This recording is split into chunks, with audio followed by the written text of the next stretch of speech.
Andy, super founder and CEO of Y2K Credit Solutions, consumer credit expert. Hope you guys are all doing well. Today I want to talk to you guys about debt consolidation. I see a lot of clients coming across our table that are either contemplating debt consolidation or are in debt consolidation, but they're not happy with the service. And you know, there's nothing wrong with debt consolidation. I'm not knocking it. Most people that go to debt consolidation are doing it because of affordability. Okay, so let's dive into this topic, and I have a few things I want to talk to you guys about, so pay attention. One, when you're doing debt consolidation, you're spreading in all of the debt combined across a period of time. So for example, let's say you have $10,000 worth of debt, a debt consolidation company.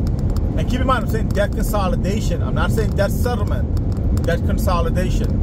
You're calling a debt consolidation company. You're telling them, hey, I have X amount of dollars in debt. They're going to put a plan together for you. They're going to spread it across X amount of months. Sometimes it's 36 months, 60 months, depending on how much debt you have, right? A couple of things you want to look for, and a couple of things you want to ask them. One is, when your debt is in the debt consolidation program, if you have judgments or if you are getting sued, are they going to represent you? That's one. Two, when they're settling your debt, obviously they wait till to go into collection, then they try to negotiate a settlement. Once the debt is paid, and let's say you have the debt for $5,000, they settle it for $2,000, you tell them I could pay $200 a month until the debt is paid off. Ask them if they're going to remove the negative off the credit report once the debt is satisfied, or once all of your debt is satisfied. Third thing you want to ask them is that when you're settling a debt and you're paying monthly payments towards the settlement, are they charging you a monthly fee just to work on that one debt? The reason why I'm saying these things to you guys is because when you look at the transcript for a debt consolidation company, the way they make their money is by stretching your settlements out for a long period of time. Now, the issue with that is a lot of people don't read the contracts, they don't read the documents, they don't read the agreement. They just because it sounds affordable, they pull the trigger and go for the service. However, just because it may sound affordable now, at the end of the case, which I am 99.9999% accurate on this, and you can check it out. You can, if you're in a debt consolidation program right now, you can ask them for a transcript, and you can see exactly what I'm talking about. By the time even though it may sound affordable now, by the time you finish paying off all of this debt that you've had with this company, you have paid more in fees to the company than what you have paid in your debt settlement. So yes, it may be affordable now on the upfront, but on the back end, the long run, it's not affordable because you spent more money in fees than what you owe. And this is where the problem is coming in with debt settlement, debt consolidation. And a lot of people are calling our office to do a second opinion on their debts because they're making payments towards their debt.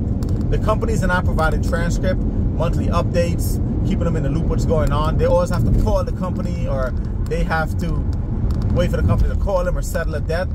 Two, they're not paying attention to how much money that they're paying monthly towards the debt consolidation and how much of that is actually going to the company's fees, right? If you're in a debt, if you have a debt that you can't pay, debt settlement is always going to be the easiest way and the cheapest way. Again, I'm not knocking debt consolidation. It's there for affordability. And if you feel like that's what you have to do, that's what you have to do, right? But I highly suggest, before you go into this program, do your due diligence. Read all the contracts. Read all the documents you're signing. Ask questions.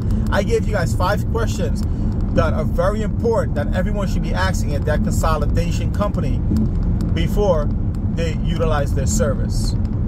All right? I just want to talk to you guys about that because I see it coming across more so now than before on our desk. A lot of people have questions about it. And when we do an audit on their file, and when we do an audit, what we do is we call the debt consolidation company with the client on the phone, and we ask them questions about their case. So the client hears it for their own ears, what we're asking them. Then when we hang up the phone, the client's like, they didn't know that. Of course you didn't know that. You didn't read the contracts. You just took the product and the service because of affordability. So keep in mind, when you're deciding if you're going to go to a debt consolidation company, it's not necessarily the best option for you, especially if the debt's already charged off or it's going to be charged off. It's not always the best option. Debt settlement is always the better way for you. It's faster, it's easier, you pay less in debt, but also at the end of the case, your credit gets cleaned by my firm. So the negative is not staying there. Most people that go to a debt consolidation company, after they finish paying the debt consolidation company and the service and they finish the program, then they have to come to my company and pay another fee to clean the credit report, because debt consolidation company does not remove any accounts off your credit report. That's not their job. And even if they tell you they do so, ask them to show you proof, because that's not what they do. They're not licensed to do that. They don't do that kind of service. If you guys have any questions, comments about this video, drop it below and I'll get back to you. Talk to you guys soon. Have a good day.